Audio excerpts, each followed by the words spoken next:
নমস্কার বন্ধুরা, মৌমিতা রান্নাঘরে আপনাদের স্বাগতম। আজ আমি আপনাদের কাছে একটি রেসিপি নিয়ে এসেছি যার নাম মোচার চপ। সেটা বিকেলের চার সাথে খুবই ভালো লাগে। এটা খুবই প্রসিদ্ধ বাঙালি খাওয়া। আমার যদি আজকে এই রেসিপিটা আপনাদের পছন্দ হয় তাহলে আমার চ্যানেলকে সাবস্ক্রাইব করবেন আর আমার ভিডিওকে লাইক করবেন।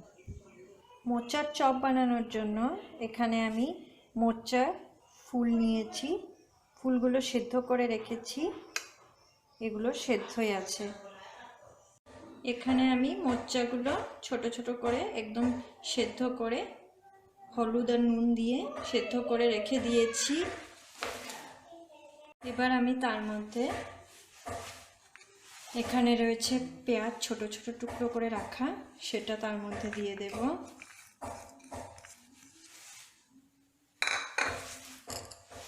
লঙ্কাগুলো ছোট ছোট টুকরো করে রাখা আছে, সেটাও তার মধ্যে দিয়ে দেব। অল্প হলদি গুঁড়ো দিয়ে দেব, পরিমাণ মতো নুন দেব। সেদ্ধর সময় যেহেতু আমরা নুন দিয়েই সেদ্ধ করেছি, তাই পরিমাণ মতোই নুন দিতে হবে, যাতে বেশি নুন না হয়। এখানে রয়েছে লঙ্কা গুঁড়ো, সেটাও আমি অল্প দিয়ে দেব। এবার আমি তার মধ্যে এখানে আমি আলু সিদ্ধ করে রেখেছি দুটো, সেটা তার মধ্যে দেব।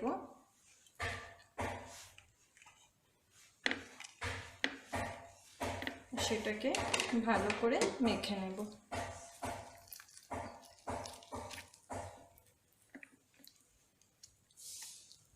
মেখে নিয়েছি। এবার তার মধ্যে আমি এখানে রয়েছে চাট মশলা, অল্প চাট মশলা দিয়ে দেব টেস্টের জন্য, যাতে এটার ভালো টেস্ট আসে।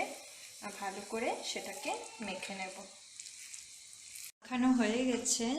এবার আমি চপের মতো অল্প অল্প করে মোচাগুলো নেব আর তার চপ তৈরি করব। এইভাবে দেখতেই পাচ্ছেন আমার মোচার চপগুলো তৈরি বানানো। এবার এখানে রয়েছে আমি মুড়িগুলো গুঁড়ো করে রেখেছি। আপনারা চাইলে বিস্কিটের গুঁড়ো বা ব্রেড ক্রাম্বস ইউজ করতে পারেন।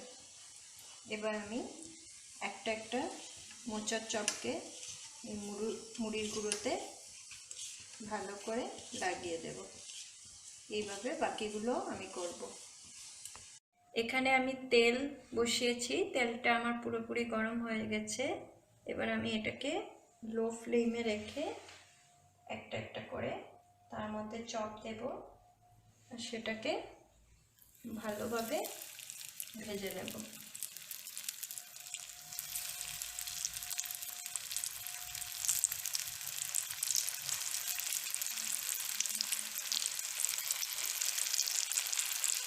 দেখতেই পাচ্ছেন মোচার চপগুলো পুরোপুরি হয়ে গেছে।